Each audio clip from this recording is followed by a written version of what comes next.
You're listening to Polymatic.media, episode 21 for July 30th, 2017. Welcome to the Polymaticast. Hey, John, how's it going? Pretty good. How about you, Alan? Pretty good. Gotten some new gear, so I guess that's our new topic. So new hardware. So you got what did you get? What's new for you? I got a couple of things. Well, I've been trying to build that 3D printer, the cheap the cheap Prusa i3 clone. Yeah. I've gotten it to print. That was an important step. And now I'm looking into investing another $100 into it for a new extruder that prints better. So, yeah. So, I mean, you're pretty aware of how to build these things. So how many have you built from scratch, from kit, and also like just bought? Okay, that's a good question. I bought a Up Mini in 2012, I think. Mm-hmm. The end of 2012. And I've been printing with that. Was it 2012? Maybe 2013. I don't know. Don't remember. Years ago. So that was my first one. I printed with that, and I started printing another printer, which is the Kossel Mini, which is a Delta printer. Nobody told me that Delta printers are quite possibly the most complex printer to build yourself, right? Because they use three moving arms, right? Together to align stuff. And I was having such a bad time. And in the meantime, I had built most of it, and then I decided to order all the stuff for a bigger version of it. So I was already ordering everything for the new, bigger version of it. Yeah. So yeah. So now I have two unfinished Kossels. I had the Kossel working at some point, but I got some issues, and I was like, yeah, okay, I got to take it apart again, change some stuff around. But so I built that one. I got it kind of working, and then I got a new printer, which is the FlashForce Creator Pro, which is basically a MakerBot clone. Those MakerBots are very good, and the clones are almost as good, right? Yeah. So with some minor modifications, you have a great machine to work with. But eventually it started, I had a feeling that I should also build a new one myself, and actually finish it. So I got this one. This very cheap printer, €189. Okay. Yeah. So it's for the price, it actually works great. If it were more expensive, which is what they're selling it for on Dutch shops, they're selling it for $300. The markup's basically they just mark it up 100%. But is it assembled and everything? No, it's not unassembled. It's still a kit. So you're paying for the same device. Gaia. Wow, it's just amazing that they even dare to sell it that way. Yeah. Yeah, well, I mean that's part of the retail business. Is you be more often surprised where they've figured out their profit model, and usually it's just like double the price, right? And then they start there. Yeah. Until they don't sell them. Other branches too, right? Yeah. It's an okay printer. I think it's. I don't know if it's worth its money, but since I've already replaced a lot of things, and I'm replacing some more things in the future. So, and is it that you like the challenge of having to build it yourself and feel the complete pride of that, or is it something more deeper like? There's no pride involved. That thing is like you have to follow that video thing, and that's like the most. I guess what I'm getting to is you spend a lot of money on building a lot of projects that sometimes they realize and sometimes they don't, and then sometimes when you build it, it's not the greatest thing for you to use anyways. But the advantage that you're getting out of it is you're getting this sort of learned experience of how to be a handyman for these things. And so that was the initial reason I asked the question. Is like I'm trying to, I guess from this point, there's enough perspective and time to say, okay, so why do you always get another kit knowing it's cheap and it's probably not going to be the greatest. I think you're looking for like a unicorn Well, this of is a the first kit. kit I bought, right? Oh, The other really? ones I Okay. sourced everything Oh, myself. you I just got got all the the parts different parts that together. I needed, and Gaia. Gaia. yeah, so Okay. that was an experience in itself because it took me Yeah. like 3 months to finally get building on that.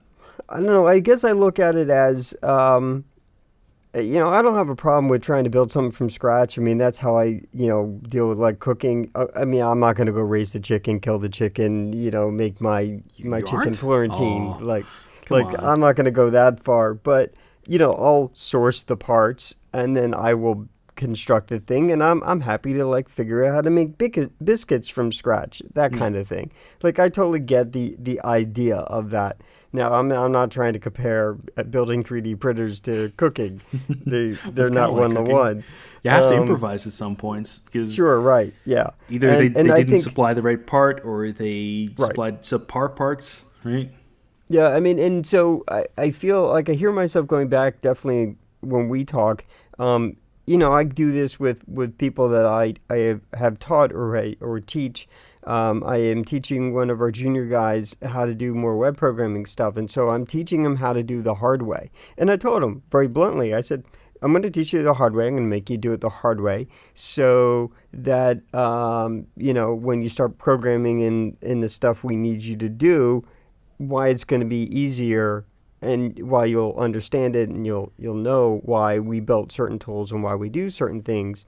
And also, I want you to feel certain pain points because it starts establishing the thinking. Yeah. And he even had a problem where he was trying to do something and he was building some HTML thing and it was then he had an obvious problem and he goes, and I don't understand how, and then I just spent 5 minutes. I said, okay, so this is how this works and this is and he goes, oh, and he wouldn't have had that oh moment if I just Yeah. told him, yeah, copy paste this and do it exactly this way to specification. Yeah. He would have never gone through the journey of learning.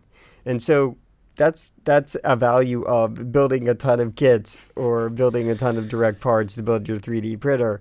Well, But after a number of years, can you see yourself just buying a nice high-end printer?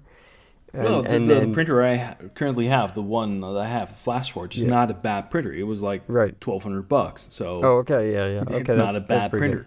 It's a Yeah, really great printer actually, um, and I've taken it apart, right? So I got ya. know how it works because I had to fix some stuff and I had Mm-hmm. to.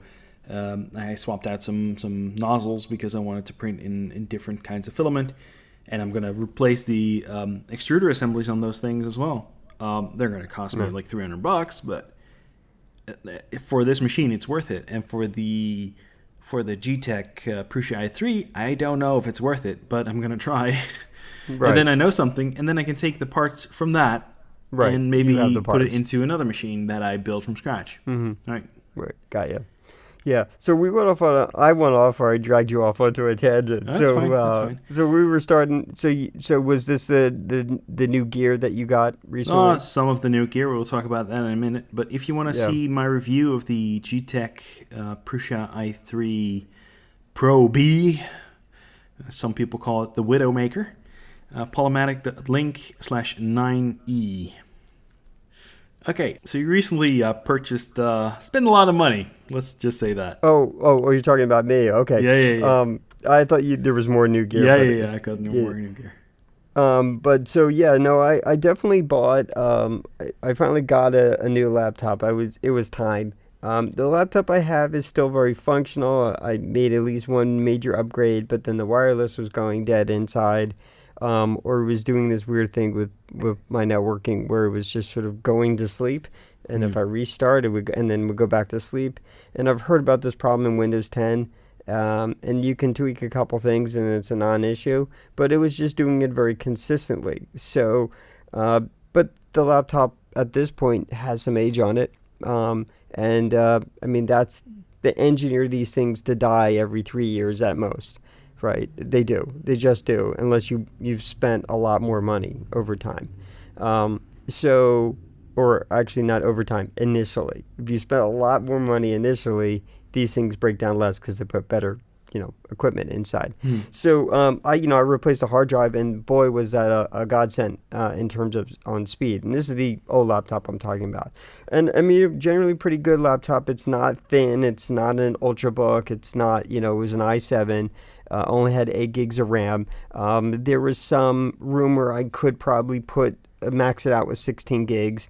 But every time, like this was a laptop design that's like an ice cream sandwich, right, where you got to pull the keyboard out and pull a bunch of little small screws, and then you got to flip it over and do the same thing. Then you got to pull the keyboard completely out, and it has a very tiny ribbon cable that has a little, very thin and easily to break sandwiching, ribbon cable experience that they all do, and it flexes backwards to connect in, and it's just like, every time I do it, I'm surprised that I got it working, and it's working.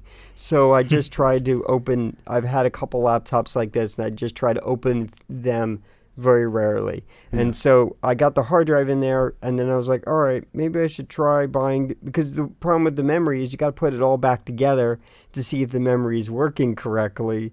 And, it's just one of those things. So I did the hard drive upgrade, and I brought it up to an SSD, one of those Samsung Evos, and boy, was it fast. I mean, it just, you turn it on, and you can count less than 10 seconds, it's up and running for you, and when you log in, and it's another 5 seconds. I mean, it just made all the difference. But I had to get an external little wireless dongle in the USB, so that now my networking wouldn't just be dying all the time. If one half of it died, the external device was always working. So it was just getting to a point where maybe it's time to actually buy a laptop that's going to have more permanence.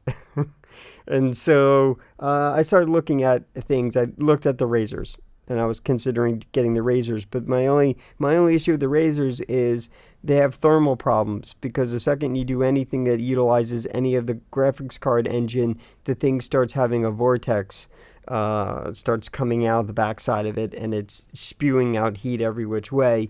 From what I understand, they're really great thin and light laptops, but they max out at 16 gigs, at least what I was looking at, and you can't upgrade that. The upgradability is the hard drive at best.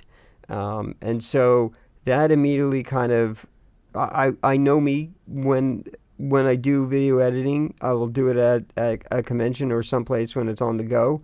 And I will do, when you do graphics work, especially when you're doing something like with motion graphics, you want that power and that capability, and you don't want to be waiting 10 hours for it, especially if you're at a spot and someone's asking you to do something very quickly. I want the power and the speed, right? And so I was looking for a laptop that could go beyond 16 gigs. And its ability for me to upgrade is not that sandwich thing. It's literally, like the old school days, pop the bottom off and just have access to things. And that the thermals wouldn't burn my actual lap or desk or melt me. Or other parts. Yeah, and that the thermals are good, and the battery time was good, because my old laptop, the battery time, I like to keep the brightness up to be reasonable, not so dim where I'm squinting, right? Or turning out every single light like a vampire. So, that's the other reason. Apparently, and I haven't tested it yet, but the battery time is apparently like 7 hours on this thing, compared to my other one, which was like a temperamental 2 hours, right? If I was doing anything of any, and I don't mean like editing on the go, I mean like, coding. Right, which is not a lot heavily, real intensive in terms of power usage. So I just thought it was time, and then I was looking for very specific things. So I wanted something that was not a tank, I didn't need a 17-inch screen. I've learned to like the 15.16-inch, screen resolution and size. That was the other thing the Razer didn't offer. That it only offered in 14. And I wanted something at least with Thunderbolt. And this thing does not have, again, like when you compare something like Razer, it doesn't have 40 lanes on the Thunderbolt. This only has half that. So it has half the lanes is 20. And actually, considering that the new chips are coming and probably next year, all these new laptops are going to put every laptop that's powerful today to shame. Mm. So I'm not too concerned about it. I just wanted some basic functionality out of that, like being able to power it by USB-C/Thunderbolt, and also by combination of drive some monitors off of it, that kind of thing.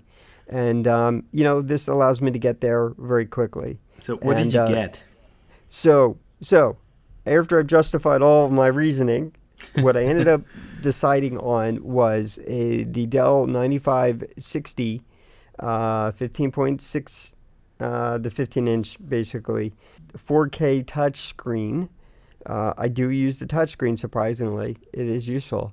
And I maxed it out with 32 gigs of RAM and 1 terabyte SSD drive. And it's got gig wireless, which is, I'm not running gig wireless in the house right now, but that's a thing that will happen. So I wanted a device that is capable of sharing the future with me. Again, like I said, I recognize it's end of July right now, and it's going to be clearly replaced in the next couple months. It's going to be announced what's the new hotness for this thing, Yeah. right? I assume. It's just going to completely be wiped off the earth, and great, fantastic. But I've been through this process. I'll get over it. Yeah. So it did cost me a bunch of money, but while I was at it, I bought the Thunderbolt dock. I bought also a power bank. So you could power it off the power bank. Yeah, it's a 45-watt power bank, so I can use it as like charge my phone and also extend the laptop life on the go. And I can also use it as a power adapter. So it does all those things. How big is the power bank? I would have to go run upstairs and get it, but it's probably About a phone size? it's about the size of a Pixel. Maybe, yeah, it's maybe a little thinner in width, but a little longer. But it's not so bad. It could easily fit in. It's not heavy. It's not humongous. When I think about it, I recently pulled off a battery of a laptop. It was so tiny these days. Yeah, this thing's got a 94 or 97 watt battery inside. So apparently you can put in the smaller battery that comes out of the other model. And then you can put in a 2.5-inch drive in there. There's space for it. But if you have the 97 watt battery, it takes up the whole basically width of the, what's underneath the mouse pad. So, so the only kind of remaining thing is I bought a D-brand skin for it. And it does require me to have a hairdryer to kind of melt off some edges or whatever, heat some edges up. And I don't have one. So that's like a thing for an adventure later of how to get that sorted out. And I just need to go buy a hairdryer or go off to Amazon and buy a cheap hairdryer so I can use it once for my laptop. Well, last time I needed a hairdryer for something, I bought a heat gun to do the same thing. It's like, yeah, they're not that expensive. They're like $20-$30. Yeah, I again, the adventure was I wanted to do something like more immediate. But in the same respect, one of the guys on our other podcast, he's he can draw. That's his thing. That's what he went to school for, and so he's more physically coordinated than I am. And so, you just want to, when you put that skin on, you just want to make sure you're doing it well. And so I like to do it with his guidance or his assistance. And that's all probably like a 15-minute thing saying, hey, dude, could you show up tomorrow on, half hour early to help me with this? And he'd be like, sure. And so I just want to do that so that, I don't screw it up. I get it right. Or if I'm getting it wrong physically, he can just come in and go, oh, yeah, I'll do it in 2 seconds. So that's where I'm at with it. I do like it. Now, here's the found things. Okay, so 4K. Windows is ready to do 4K. Without a doubt, it handles 4K no problem.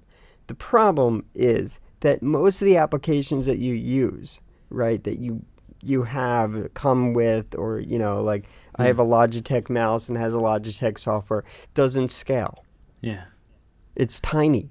And you don't realize that a 4K monitor means basically it is basically 4 2K monitors as one monitor. What you end up doing is you end up seeing like games and stuff go only take 1/4 of your screen up, and you go, oh, okay, I got to figure with this out, right? So there's little things like that, and these are like first world problem issues.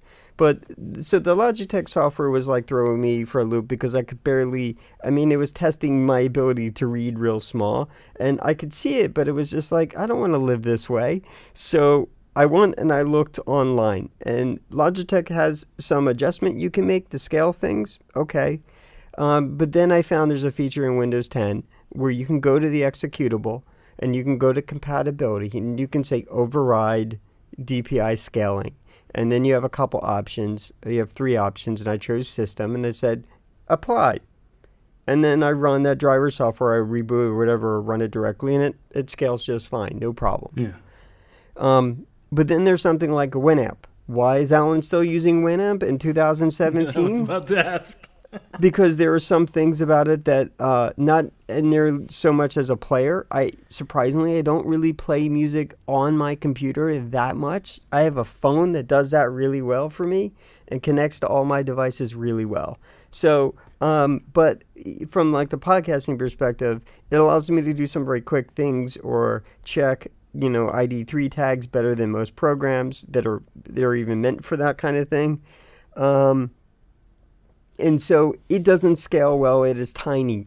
It doubles up its scaling resolution. I mean, again, Winamp was, for its time, was a good product, and it knew to double its resolution, but it gets there, and it's still tiny on a 4K screen. If I drag it onto a 2K screen, that's usually to the right or left of me, it's perfectly fine.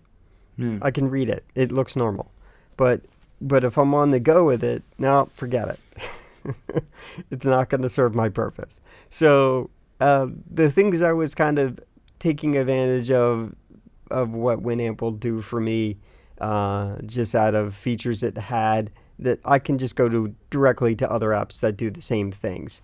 So it's not really. It's just it's a change of my pattern. Yeah. Outside of that, not many real issues. The only kind of problem I introduced is I enabled the insider preview. And so I got a new latest preview, and the notification area changed, and there was sort of a problem for a few days, and then I got the newer preview, and then boom, I'm good. I would never. I'm seeing all the stuff that the world's going to see in a bit, like maybe 4 or 5 months.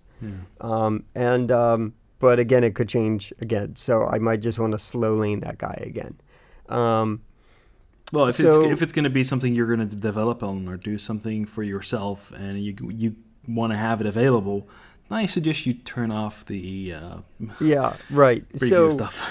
The reason I did that is because I had that on my laptop. Right, I use my laptop for very specific things, and then I have my desktop back here behind me.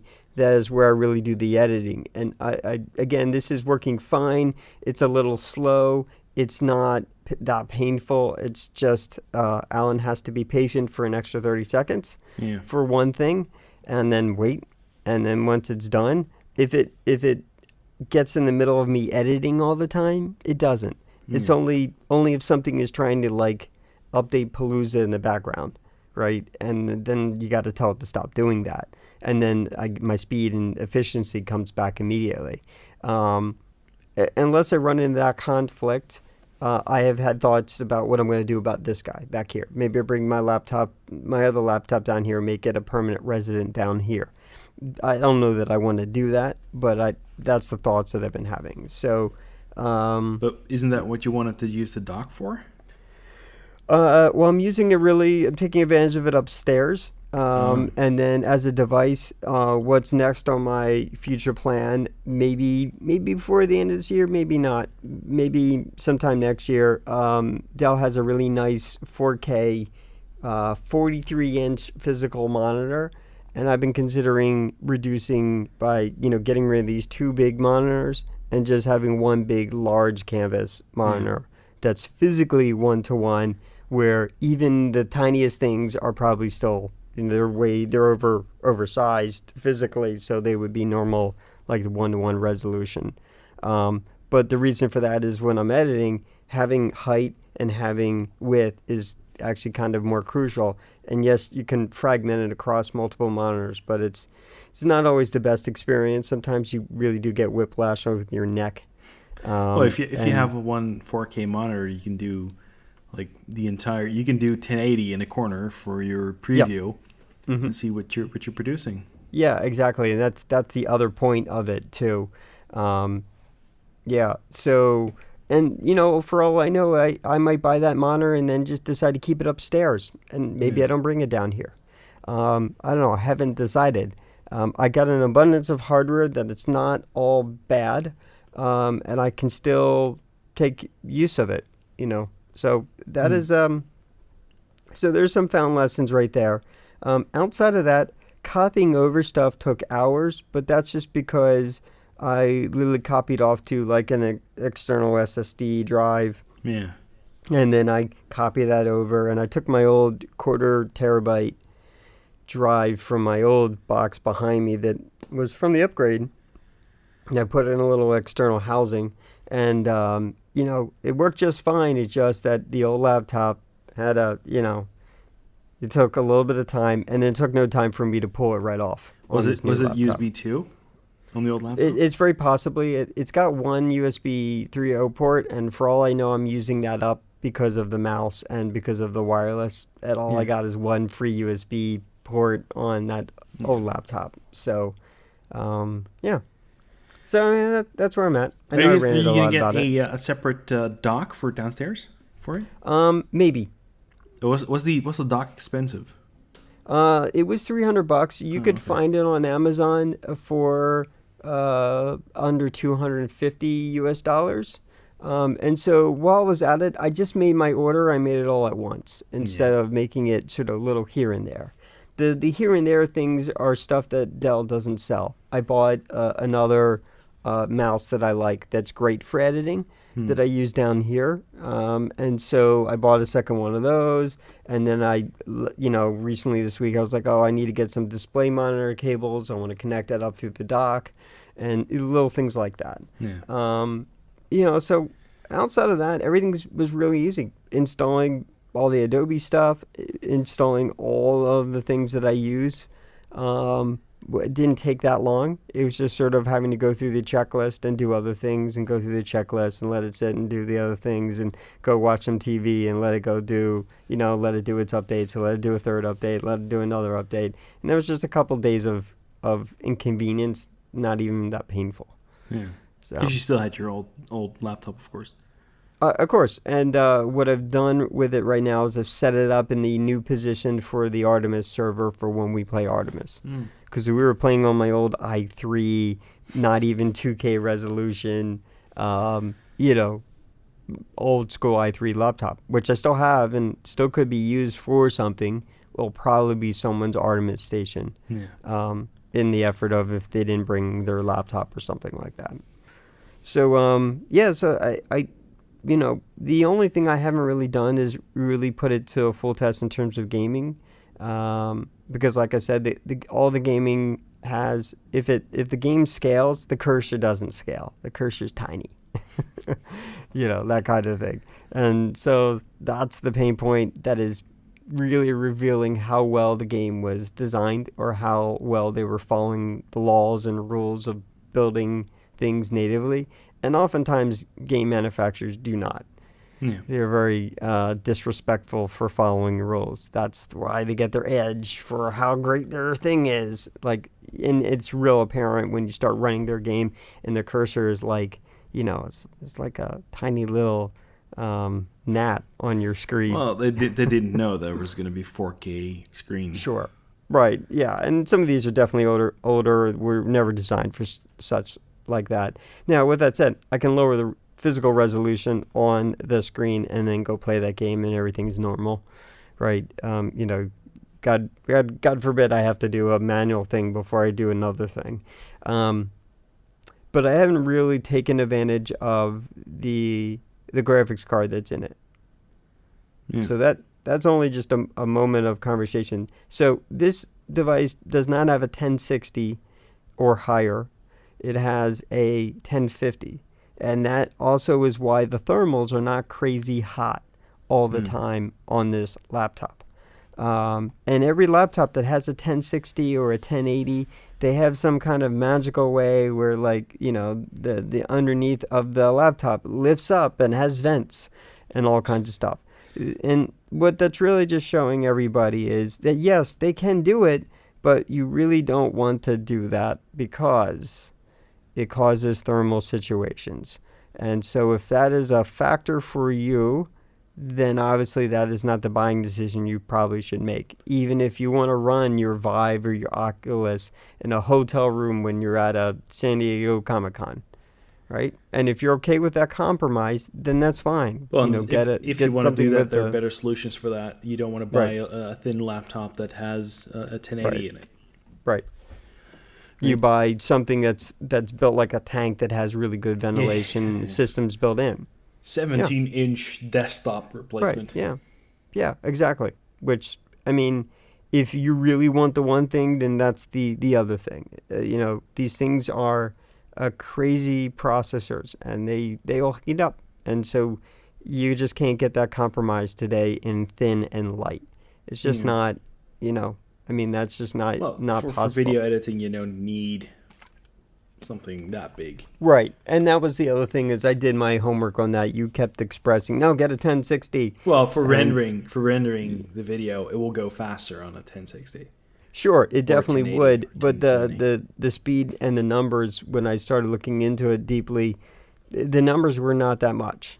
They were just like a few seconds. Maybe I gained an extra 30 seconds, 40 seconds on average, which was just not significant. Well, between the for 1050 me. and the 1060, I would understand that, but when I switched from the 960 to 1060, I did see a very big huge improvement. difference. Not that I, these days I record in 1080, 60 frames a second, and that kind of diminished the amount of time that kind of increased the amount of time again to the same point. So yeah. But the other part of getting the 4K, not just because I wanted the touch screen, was because that 4K is becoming the more eventual, and at the very least, it becomes a great editing experience for 2K because my preview can be a full 2K. Instead of like half a quarter resolution on the screen. So there's that advantage on the go. But the other thing is it enables me to actually work with 4K footage if I want to do that or need to do that. So, I mean, that is, it has all the physical capabilities of doing those things. And again, it will grow with me towards the future. So I think the only last conversation piece, I know you just let me go, which is this is always part of the problem, is I finally just said I'm going to do it, despite I read people's recommendations, which I guess I'm realizing are probably not well educated in their comments. I bought Ashes of a Singularity Escalation. I just bought all the DLCs off of Steam, and I was playing the tutorial for like an hour, and worked great. Fine. And in fact, I even went into the settings and I manually tweaked it up to 4K. Now, I didn't play an intense skirmish or campaign yet, so maybe at that point I'll tweak it back down to 2K and change my physical resolution when I play it. But yes, did it make the laptop turn on and the fans turn on? Yes, after the first half hour. They started to come up, but it played smoothly. It ran just fine. My only complaint is my complaint with StarCraft or Warcraft is they use the arrow keys, but my mouse hand is over here on the right, and the arrow keys are also on the right, and I don't want to be moving between them. So this is one of those cases where I'm going to buy like a Bluetooth number key, right, and I will take the thing physically on the left and use those arrow keys over there. Because that's what I did when I was playing like StarCraft too. Okay. I just got a thing, and if I can get it to work out, I would just my left hand would coordinate with my right hand, and that's about the game, because the game has a very rigid way it configures, right? And that if it was easy for me to switch it over, I would do that, but it clearly is kind of designed for a certain level of efficiency. So that's the irony, is that the arrow keys are on my right hand side, and so not a big complaint. But the last thing is it's got the same problem. The mouse cursor is tiny, and apparently I can replace that. I can swap it out for a different cursor. So I could probably, take the cursor file, make a version where I double the resolution on it and save it back, and then, put it back in place, and then it'll be fine locally. Yeah, so I mean, that's it. 4K does require a little bit of effort. You will start revealing which applications were following the general rules and not, who are depending on the system versus not depending on the system, forget their fancy looks. Well, StarCraft and Warcraft are actually pretty old. Right, yeah. So when you play some kind of games like that, of course, yes. Right, so every time I go into a game, I was playing a little bit of Gemcraft last night. The game was fine, the cursor sucked. Right, but I could barely see the cursor when all the animations were going before, so I would just have to wiggle it around to make sure it was where I thought it was, or hit control for it to do a little mouse over thing, and then go, got it, and then I could play through the game no problem. So it was not a humongous deal, right? And I didn't buy this laptop for gaming. No, I know that's the irony of it. Stuff, Yeah, I bought it for functional stuff, like being able to code more, having more code on my screen. I mean, in theory, on the 4K, I haven't done it yet, I can have half its screen dedicated to the web browsing, other half of the screen dedicated completely to code. One last point of thing that I found out that I wanted to share, and I don't have a complete story to this yet. There's a piece of software I've had for more than a decade when I got in the business of multi-monitors as far back as the late 90s. That was always a thing for me before they started putting, multiple graphic options in the graphics cards as a standard. Because I used to buy Matrox when I was editing. I used to have 2 monitors, big CRT monitors. So I've always had that kind of 2-monitor environment, and so eventually there were people were making software for Windows that allowed you to do multi-monitor utility sets, right? And one of them that I narrowed in on was something called Display Fusion.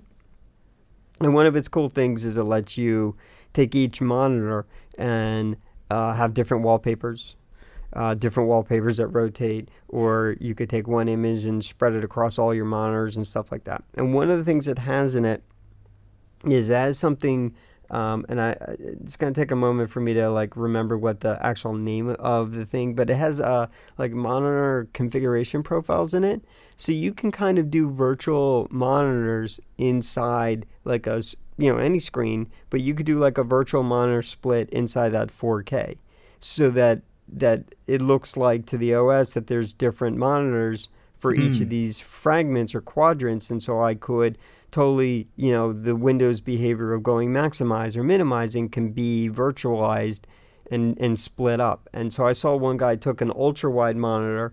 This is where I realized this, and I go, wait, I have this software. Oh yeah, oh my God, I never noticed this has that feature.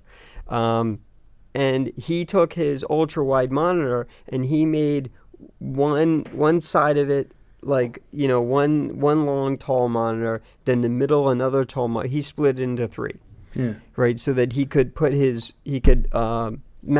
his web on the other side, and then his email on the other, and whatever. And so that was a neat feature. So when you get into 4K monitors, spend the $30. In my case, I think I spent a $50 Pro license or something. Allows me to install it everywhere I want, no question. And since I bought it when it was in its first year of existence, because I used it to death. I love that piece of software. It didn't. I bought it a long time ago, so I've been grandfathered in for a long while.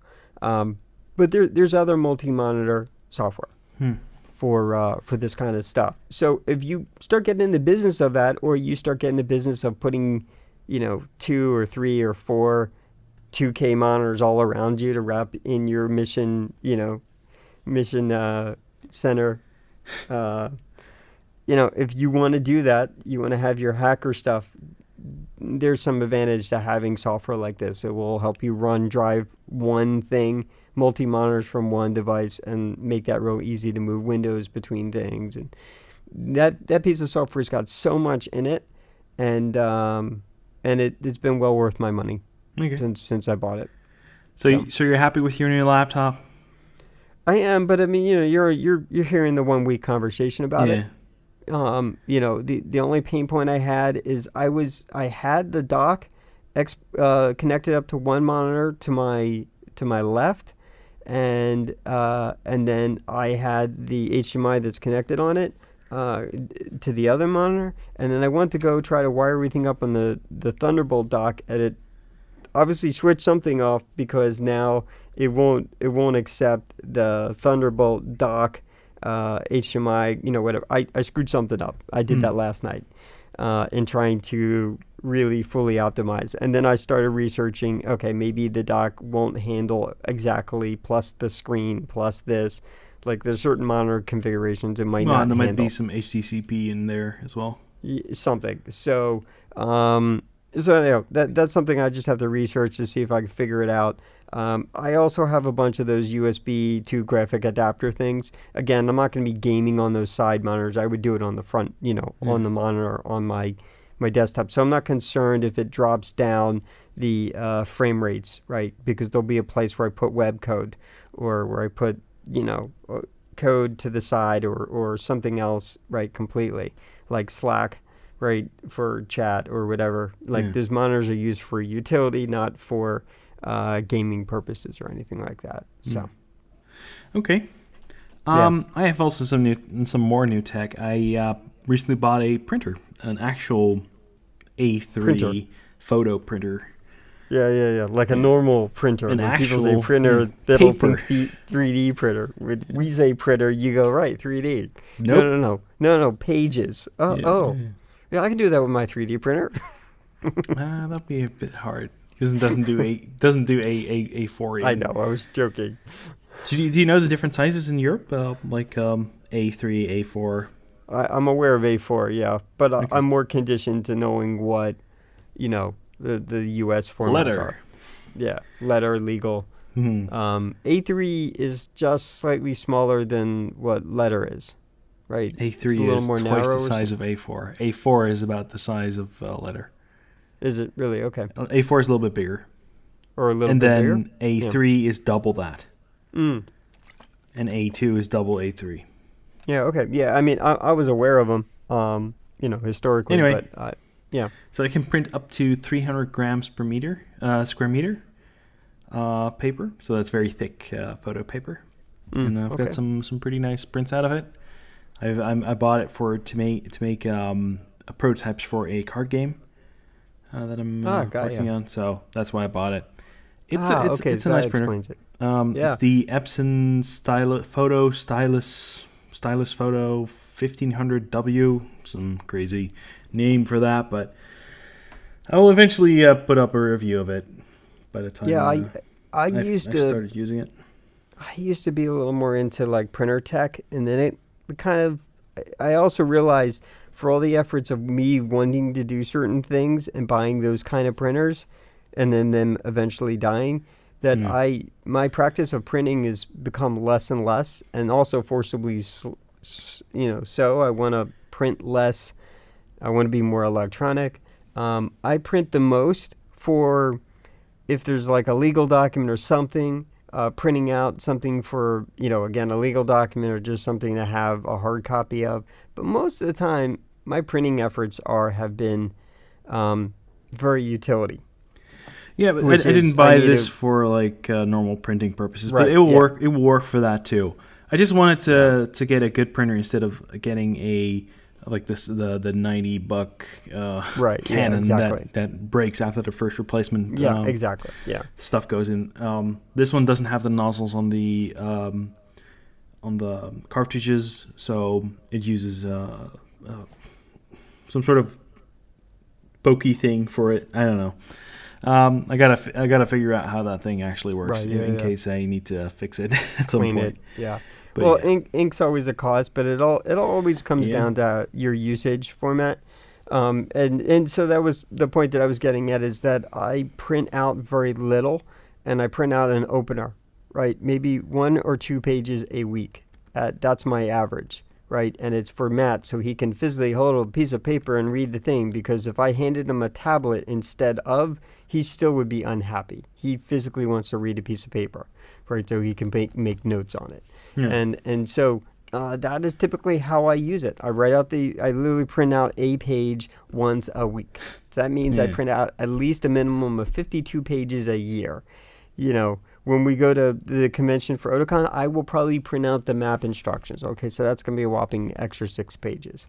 But I mean, from printing for me, even though every once in a while I print out a photo, which is neat, it's neat, but I'm not putting that into a frame and sticking that up on my wall. I just don't do that. Mm.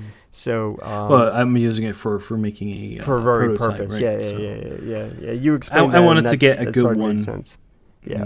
Yeah, might as well. You wanted high DPI, and you wanted to Yeah. be look like, it came off of a printing press. Yeah. Yeah, That was the whole understandable. deal. Yeah. So that will be neat, and then maybe you'll have some conversation piece for us regarding designing your own card game. Yeah. It's Hopefully. funny with Kickstarter that more and more of those are happening. Yeah. I got Bears vs. Babies. I received that maybe a month ago. Yeah, you talked about it Yeah. last episode. Did I? Yeah. Yeah. But it's interesting. And it's funny that they're on Kickstarter. They're just making more card games, which Because it's doable, right? You can Yeah. do that by yourself if you need to. yeah. It's always nice to have somebody who can playtest it with you, but you can actually do it by yourself and then just release it. Say, hey, here's a new card game. And there's printers these days that can do like on-demand printing. So you make an order and they print the game for you and send it to you straight away without actually having to do Right. all the Yeah. different, And I think that's what like Cards Against Humanity is doing when they, you buy the special whatever pack, and then they have a card that looks like a printable card with your name on it, right? Yeah, That's yeah. for you, right? John, whatever. And that's the kind of you can tell that they're doing this specialty because they have better printing technology out there. Yeah. That's more accessible to the masses, not just to $100,000 units that take up a warehouse. Yeah. Yeah. So, I think that's enough for the new gear. Yeah. Sorry. No I problem. always say sorry. I think I'm saying sorry more often than not. But was I don't know, was what I informed about why and what I bought made sense? A little verbose in certain areas, but yeah. It's I think that if somebody, I think you should at some point do a review of the laptop. Just write down what you think about it, and then just Yeah, I tell mean, us what you think. anyone is looking for me to a review on that, there's a lot of information that's out there. A lot of people have a fairly good, accurate statement on the quality of this laptop. It is nice that the bezel is almost nothing on this laptop. It's a nice screen. It's very color accurate. I mean, there's some advantage there. Okay. I can't argue for that. And I like it, but I also haven't traveled with it yet. And I think that's really where I'm going to find out The some additional problems. pain points with power and heat and on the go how I'm using it. My next adventure is going to be the D-brand skin, putting the skin on my laptop, so that at the very least it's truly at least a layer that's protecting, the laptop itself, Yeah. especially before I take it really out into the wild outside of the house. So, Okay. So we got the book corner and the music corner. okay. Yeah. So recently a video came out for the Ready Player One movie, and there is also a book, which is the basis for the movie, written by Ernest Cline. So that's basically the link I have this week for you. Ready Player One is on Audible, Polymatic.link/8Y, and it's narrated by Will Wheaton. Oh, So okay. you might want to go check that out. It's a very good book. I recently re-listened to it. So yeah, it's my third re-listen. I really like this book. Oh, I didn't. I don't think. I know you're going to share the trailer in a little bit, but I didn't know anything about this. So, yeah. Okay, You cool. should. You grew up in the '80s, right? I did. Well, I grew up through the '80s. I was born in the '80s, but Yeah, yeah, yeah. you grew up more in the '80s than I did. But you Yeah, might that's like correct. this. Yeah. Might really like this because there's lots of references to '80s stuff. Yeah, I like Stranger Things is one of those shows This that's is on not Stranger Netflix. Things. I know, I understand that, but like they're really embracing the nostalgia of the '80s, and like none of that appealed to me. No, So this like, is just sci-fi with references and stuff that okay, they need to know about the '80s to solve a certain thing.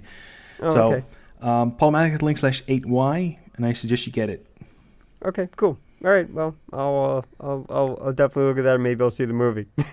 Yeah, I think the book is going to be better than the movie, to be Yeah. honest. Yeah, Okay. we'll get to that Um. when we look at the video later.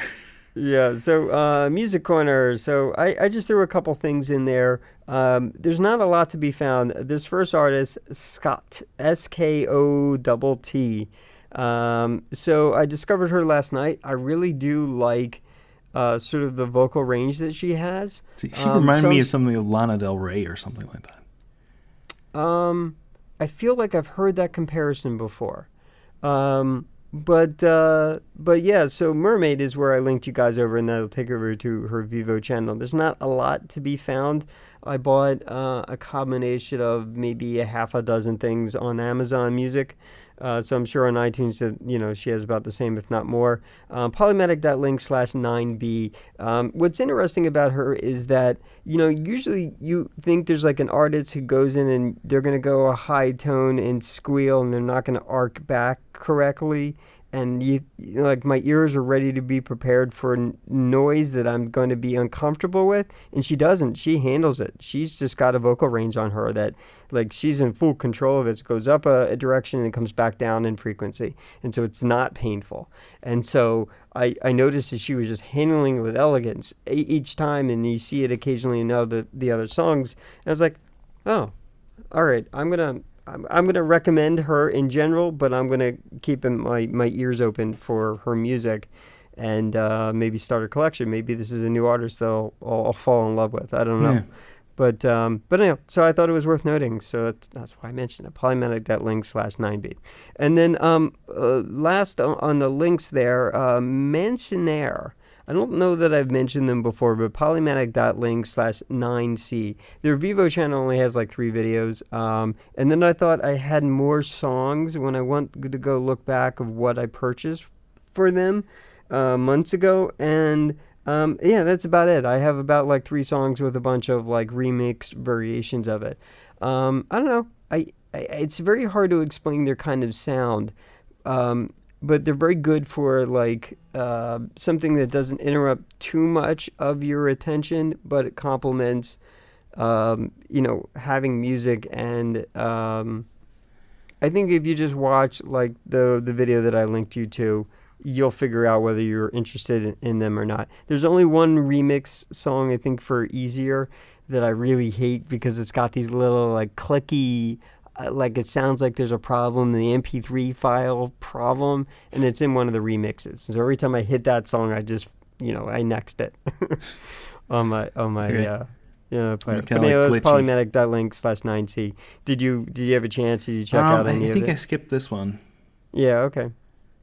so I listened to the Yeah. first and not the second one. Yeah, that's fine. So, and, I'd be curious to see if you like this at all. I don't know that this is your thing, but I don't know. I have always added them into my mix of things that I listen to, the kind of when I'm at work or when I'm coding or something, right? Yeah. Okay, I Okay. guess we're on fun stuff, right? Yeah. All right, so I tossed something at the top. Initially, John was supposed to run with this. So as of as of our recording, based on the release yesterday, Tesla started to hand over some of the first Tesla Model 3s. And this is a supercut from The Verge. Polymatic.link/90. It just talks about what to expect. If you order one now, reserve one now, you'll probably get it at the end of 2018. Oh, that's actually pretty quick. Well, the what I've heard is two different bits of terms. I think they're above their goal. Realistic goal is putting out 10,000 new cars a month. Yeah. But I think they're projecting they're going to hit more of a yield rate around 20,000 a month.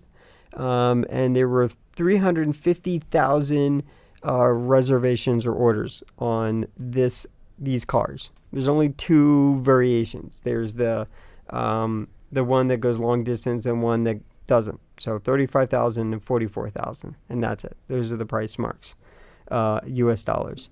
And I'm pretty sure I saw a Europe. Elon Musk redid the presentation again for Europe. Okay. So I think Europe's getting them as well. It's not just the U.S. Yeah. Well, Teslas are still a little bit out of my price range, but yeah. Yeah.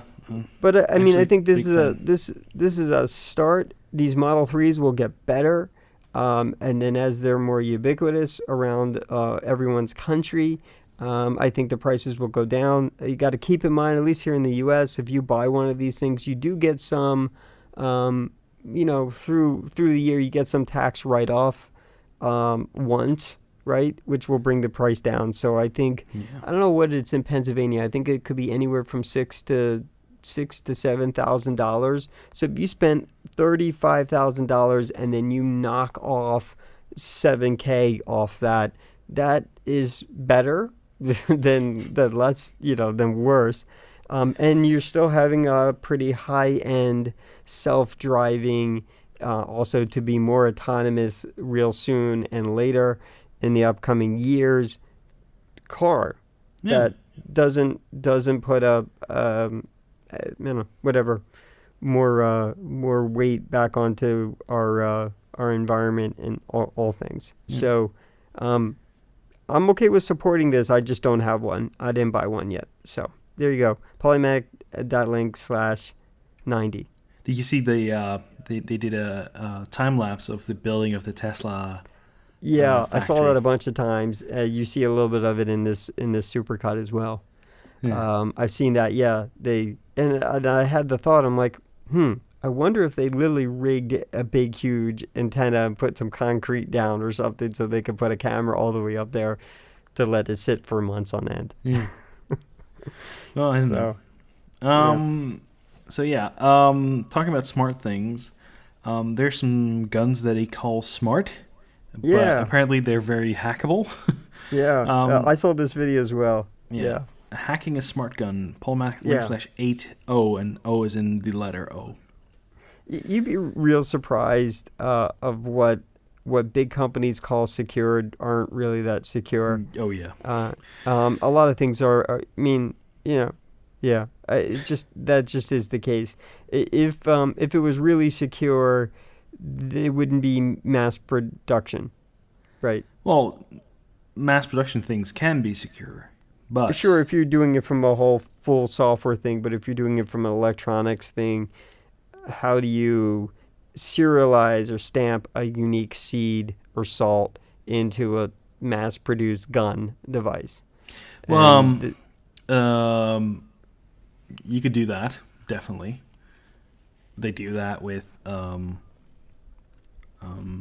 laptops too, for the serial number for the for the thing.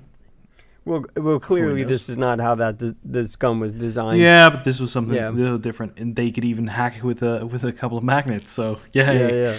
So this guy did a fairly, he knew something. He knew something really well, and then he was able to hack it. So it's totally worth watching. That was Polymatic.link/80, right? Yep. Okay, cool. So this trailer's been out since May. Yeah, I didn't even know about it. The Orville. Yeah.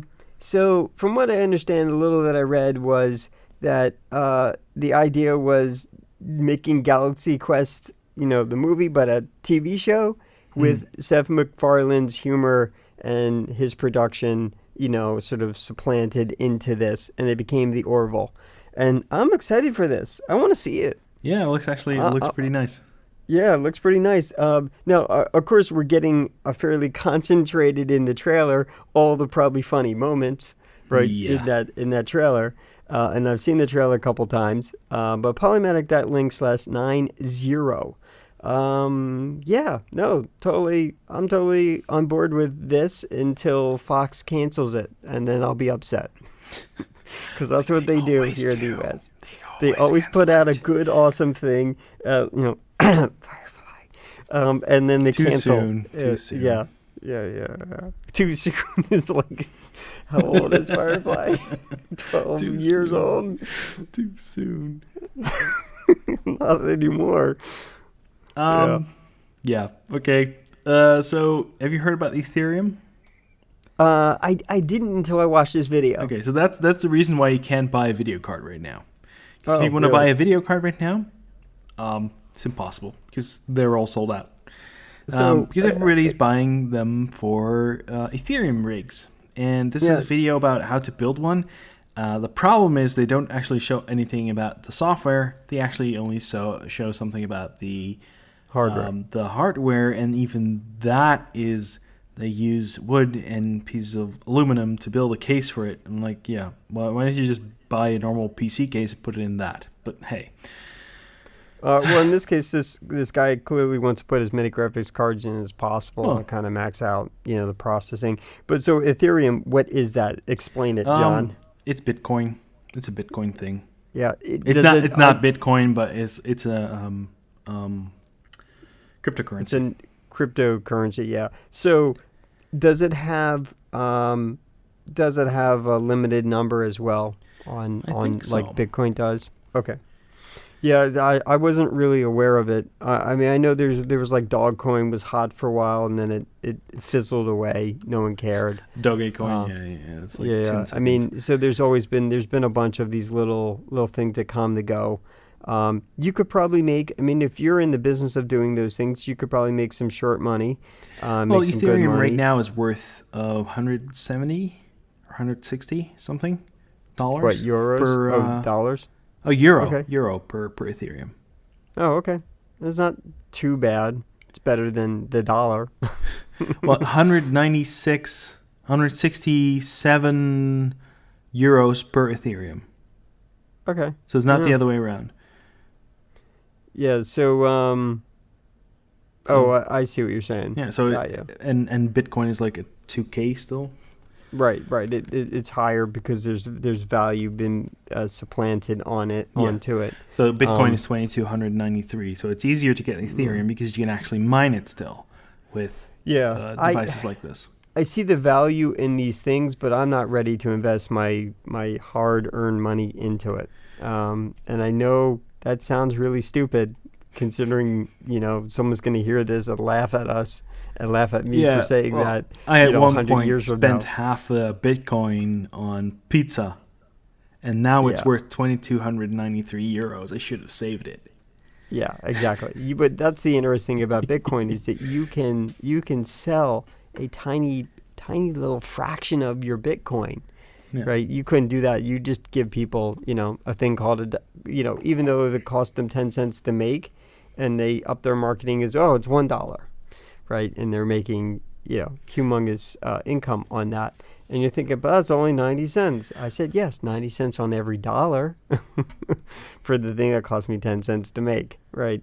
So at the very least, it's more a scientific way of spending. I don't know if our money. currently the energy prices compared to the amount of Ethereum you get is actually profitable, especially in Holland. Here, it's not, definitely not. But in Canada or in like Norway or like Scotland, where they have like all this free energy basically because of all the wind farms and other crap, right? It might be worth it. Yeah, in the U.S. we're pretty not. The ratio Iceland. is not great. Yeah, unless you're running on like solar panels and your Yeah. whole house is basically off grid. So that was Polymatic.link slash 8p. 8p. Yes. Okay, cool. So this was another one that's coming. The only kind of jerky thing about this, sorry you couldn't see it, John. I could point a camera at it. You could watch it on my I have laptop. already seen it. You've already seen it. I can get around this type Star of Trek stuff. Discovery, CBS owns the actual rights to Star Trek, and they've decided to create a brand new Star Trek called Star Trek Discovery, and they're only going to make it available on their online CBS All Access Pay Only service. Or It is Netflix sort in of Europe. like, On Netflix in Europe. Is it right? Yeah. Which is lucky for you guys, but bad for us. So only here in the U.S. you have to. It's basically like original programming for their CBS All Access. So I can't get angry at them for that, but I had it for a moment because it was supposed to be launched in May. Then they delayed, and now it's supposed to be released in September. And we're now actually seeing something more than just like CG rendered things. Yeah. So before I forget, polymatic.link /91. And so it looks interesting. I'm hopeful. I will probably restart that subscription again and see if I like it. And if it's worth me paying basically $100 a year to have one piece of programming. I had it for a moment, and then I was very unimpressed by the application they made for desktops and also for like Fire TVs, like set-top boxes. But also the important thing was I couldn't even get things like Big Bang Theory on it. Yeah. Right, which is one of their flagships. And it's like, well, it's right there in the title of the marketing of the CBS All Access. And I was like, you jerks. I get a little mad about it in general because they're a public television network. They make money off putting commercials on TV, and they have been the only in the U.S. networks that have been selfish, not willing to sell their products to other solutions like Netflix and whatnot. Right. And so clearly they're doing it in this unique case for people who are outside of the U.S. Yeah, but here I in the hope they US do the same thing for stuff like CSI and stuff, right? Yeah. So here in the U.S., they're just not doing that. They're going to make everyone sign up and pay $15 a month or whatever it is. And I like my Star Trek, but I don't know how much I like it. Yeah. You know what I mean? I might just use Orville to supplement it until Star Trek Discovery starts showing up a year or 2 years later on Netflix. That's the question. Do I want one show to cost me that much? Because when I looked on the rest of it, I don't have enough time to watch all the stuff that's on CBS All Access that I might like. I really don't. I personally don't have that much time. I do have a full-time job. So... Okay. Yeah, so that was enough gripe for me. Sorry about that. So I have a video about for you. Polymatic.link /8Q. It's a flat hamster. It's not flattened, but it's a flat hamster. It's adorable. What I was really hoping, though, I assume this is safe. I'm sure this is just the way the hamster works. You relax it out, and it will just literally, flatten out like a pancake. Yeah. But I was waiting for the moment where that the person woke it up and it came back to full shape. Yeah, well, this basically if it's hot and the hamster is lying in its habitat, they usually flatten out that way too. Oh, really? To spread the heat. Gaia, that's interesting. Yeah. Yeah, so that explains why you were sending me a picture of a flat hamster. Polymatic.link /8Q. Okay, so The Kingsman. You've seen this movie, right? Yeah. Did you like it? No. You didn't like it? No. Oh. I liked it. There's another one coming out. Basically, it's Kingsman, the Golden Circle, and this is just the trailer for it. Polymatic.link /92. I have another link a little later. But I don't know. For some reason, I was under some impression. I thought that you might have liked this movie. But this is the next one coming out. So I don't know if I'm going to like this. I see some stuff in the trailer that's probably going to annoy me. Before it was purely British, and now it's gonna be less British. Maybe I don't know. I'm gonna feel that the Americans are obnoxious in this film, and it's gonna bug me. But nonetheless, I'm excited for another one. Yeah, I didn't like that movie that much. It's one of the few movies with Samuel L. Jackson where I actually don't like the thing. So yeah. Ready Player One had a trailer at Comic-Con. Polymatic /8R. I really like the book. I'm really going to enjoy the movie, although there are some points in there where I'm like, they use different things in the book, and they already changed it in the trailer. I'm not gonna... Oh, got you.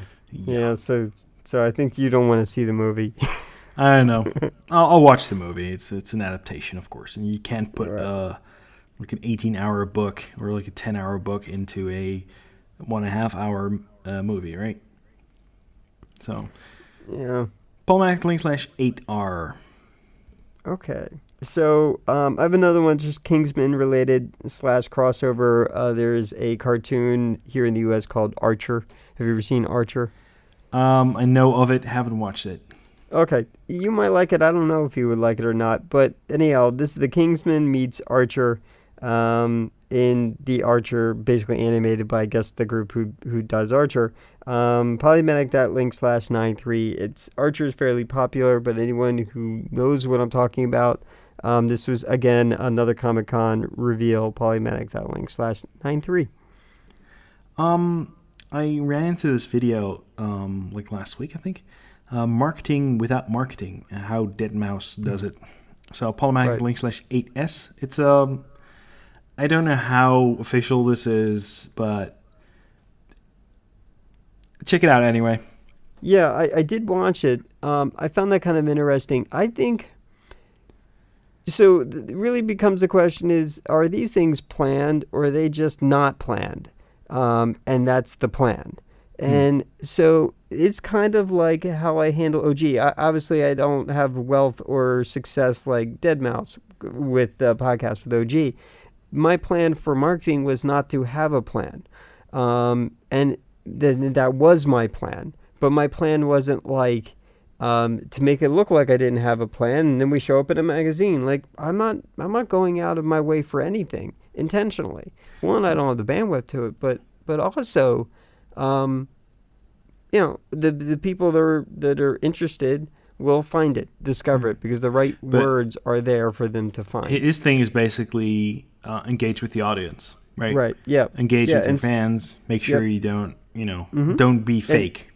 Right. Exactly. And so that was sort of my plan 12 years ago, was that be accessible and interact with people and be people. Don't be a brand or a facade that puts all the personality on, then the mic's off.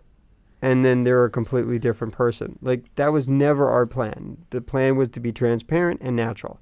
The drama, whatever internal drama the people were creating, that was their drama they were trying to generate inside the podcast, production, I just left out because it was not really about the podcast. It was about that individual trying to be dramatic for attention internally, not externally. So, outside of that, my plan was never to have a plan. And so I'm not making one-on-one comparison. I was just saying is that I think what you see is there are some people who are just in the deal of doing things and want to share. Yeah. And so him doing a live stream is wanting to share. That's not his marketing plan. Maybe it becomes a marketing plan, and then people who want to help him market get on board and think that's the marketing plan, and it becomes it. But I don't know. I thought it definitely was interesting. What was the Polymatic for that? Polymatic /8S. Okay, cool. All right, so Rick and Morty. I know that you're into them. I figured I would share this interview with you. I don't like Rick and Morty. Huh? I don't like Rick and Morty. This is with the creators, Justin Roiland and Dan Harmon, and then also one of the voice actors. So Polymatic.link /94. And I don't know. I saw this. I was like, John would like to see this if he hasn't seen it already. Yep. Yeah. So it's Nerdist, right? It is on Nerdist News. They're ramping up their pre-show marketing. So Well, I think they're doing the interview because of that, but they're just sitting there talking. I mean, yeah, Dan yeah. Harmon has his own podcast. I mean, he's not doing special. He's just showing up to talk for a half hour. So there's Siri versus the ad, a video by MBKHD where he tests the rock video with the rock versus reality with Siri. Polymatic link /8T. Did you see this? Yeah, I did watch this. One of the things with the insider preview stuff that came along is there's some better Windows 10 integration with things like that are external. So like Cortana is starting to blend a little bit with Gmail, right, with Google products and the calendar and stuff like that. And so this all goes back to like that artificial intelligence and Yeah. is the ad lying to you? How good is it? And then he compared it to, other things like what, yeah. So Is it the enhanced point, or not? yeah, is it really as easy as you think? And I think all these things are finally getting competitive with each other and getting better. But the answer to the question is watch the video. He did sort of a comprehensive review there to kind of answer the question. I think all these things, including Siri, will get better. The question is whether they're great right now. I don't know. I think some aspects for all of them are good.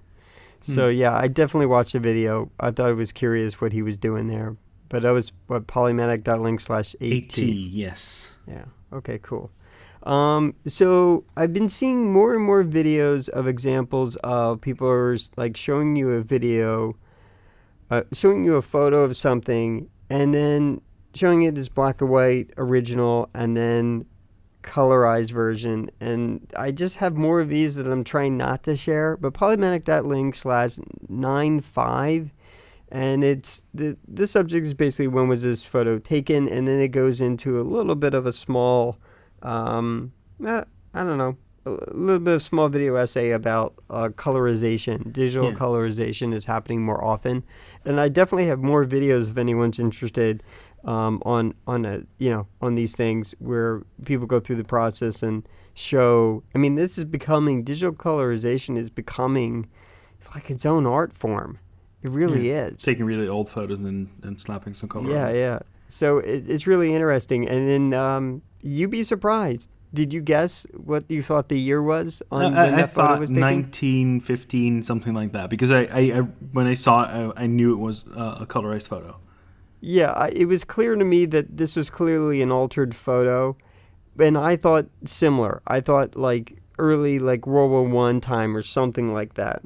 But you'd all be surprised. I guess it tells you something about hairstyles. So Polymatic.link /95.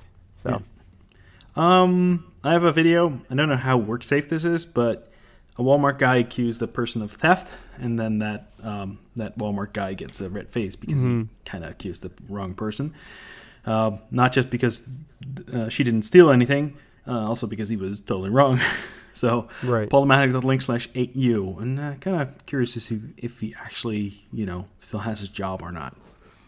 Yeah, I mean, I've definitely seen. I've heard of other videos. There was a case where a girl had stole something, and that same kind of team that's in a Walmart, what a loss prevention or whatever it is, caught her, and she was fighting with them viciously, and then they dragged her or something back into the office, and this was all caught on video, and there's just more like people creating drama and not focusing on the real issue, whatever that might be, but focusing on the issue of how they treated her, even though she clearly was, by evidence, in the wrong. In this case, it was the opposite. The guy was in the wrong. Yeah, And definitely.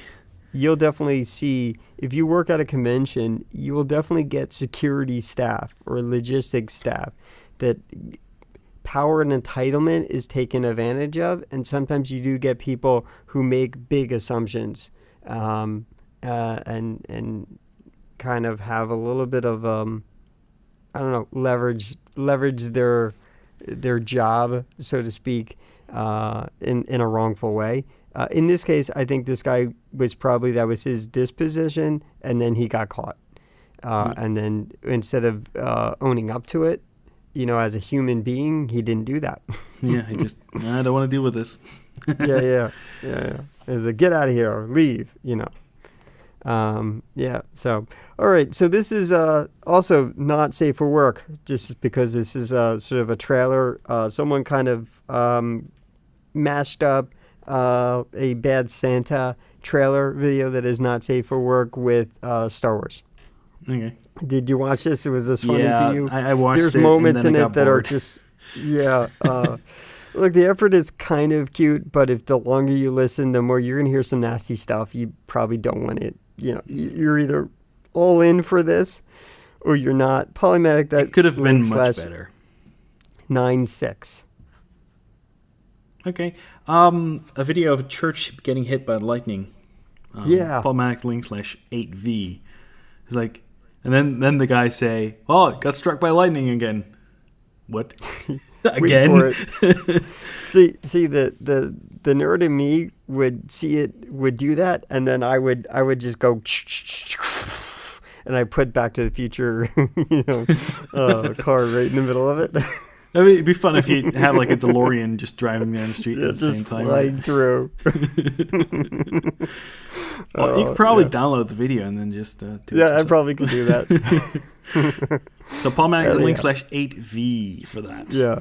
So these are like short little videos, but I just happened to see this. I think it was from Tech Insider. Polymatic.link /97. This is never going to come to mass market, but this is just a cell phone. It's literally just a board that's a cell phone that doesn't need a battery.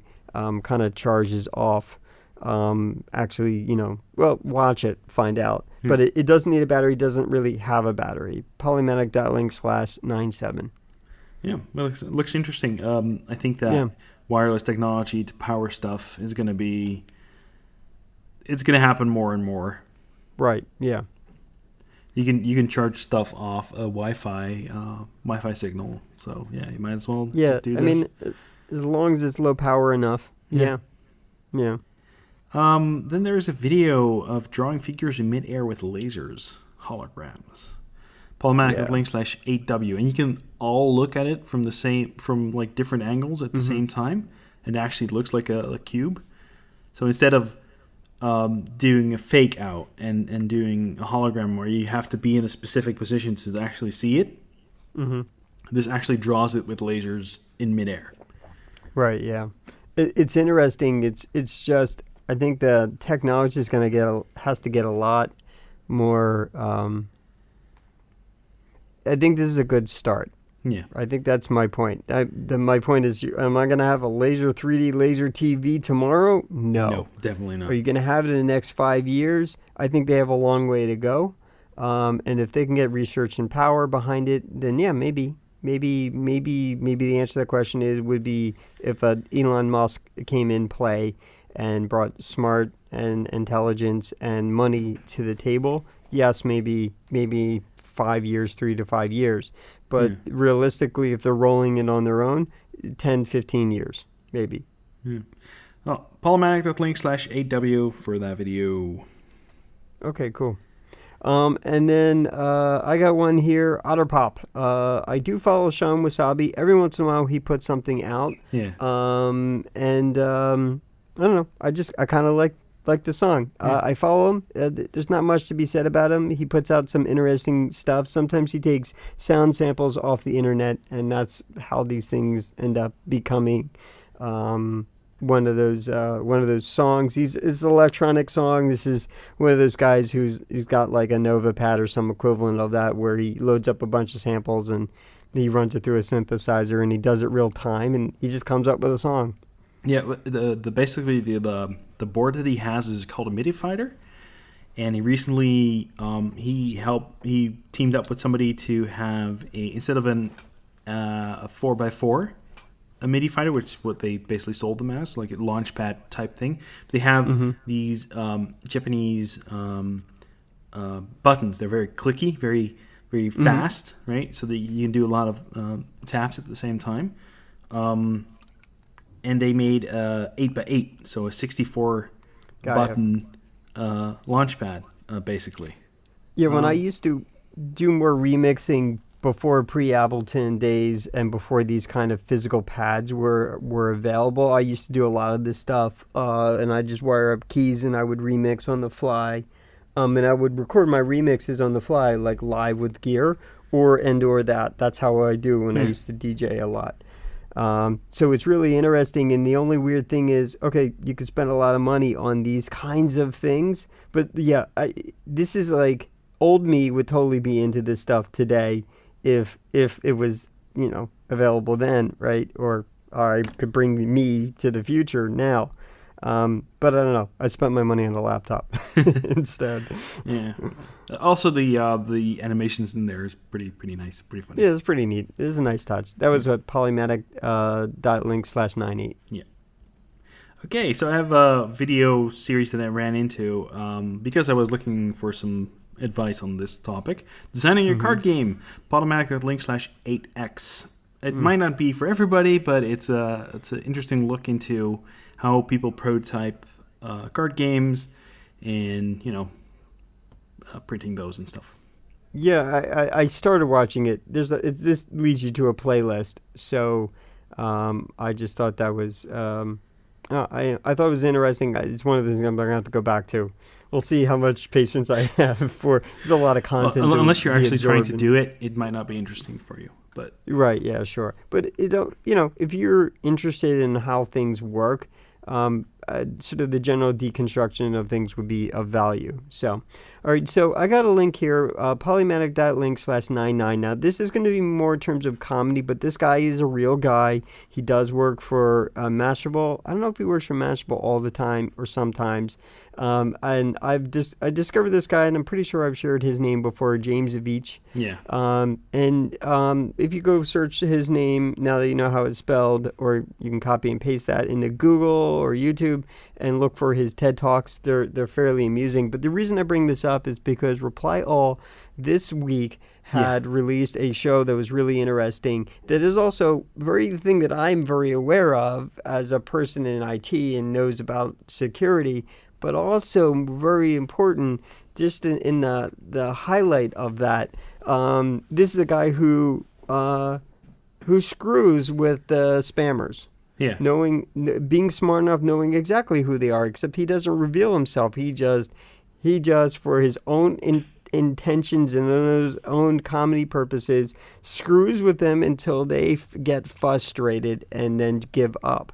And then every once in a while, he shares a highlight story, and he documents it along the way. Yeah. And then he does a TED Talk, or he does this, or he does that, or he does this opening to a comedy thing. This one's more on the funny, but if you go back, there are ones who are like those, obvious African or coming out of Africa or whatever scams, or Asian scams, India scams kind of thing. So this is a guy who's made an effort out of, turn this more into an entertainment thing, screwing with these kinds of individuals. Polymatic.link/99. And this is the case where he gets his phone number is used by somebody to misdirect somebody else, I think.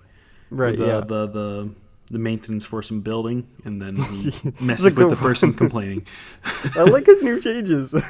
Of course not. I'm going to have a professional do it. Yeah, he knocks out the window and stuff. Yeah, it's actually pretty funny.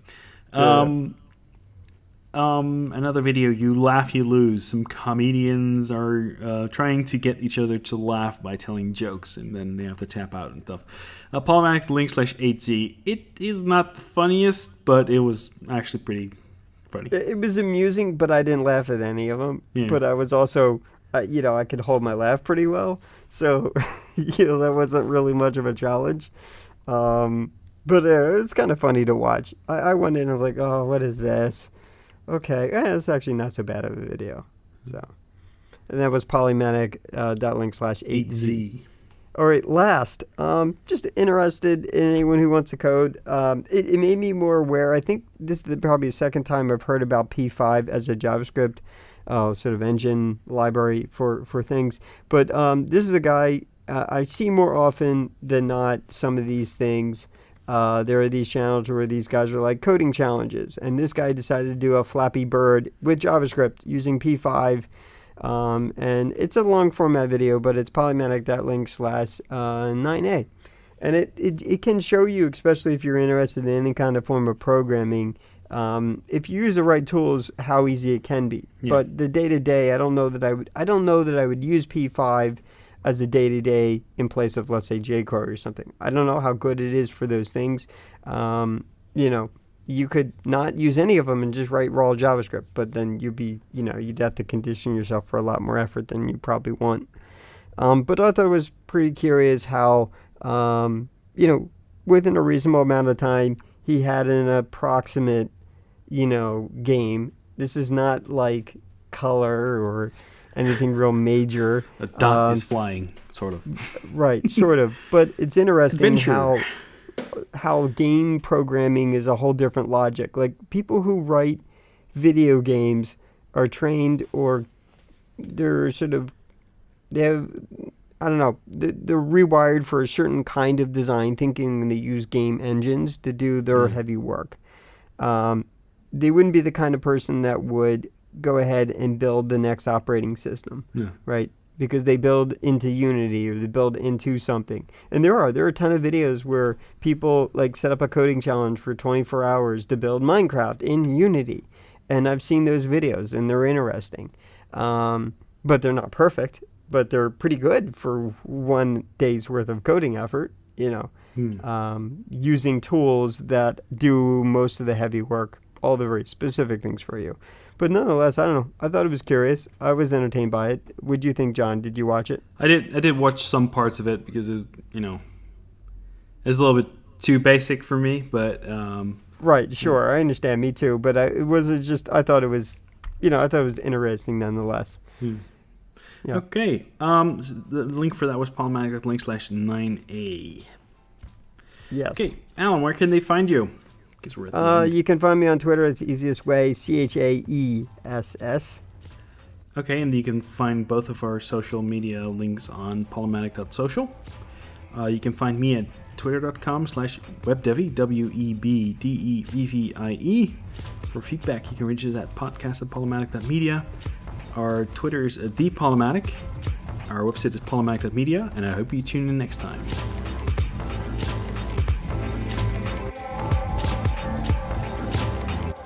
The music in this episode was by Say Uns. It was licensed under Creative Commons Attribution and found on the Free Music Archive. You can find these tracks at shortner.com/PRK.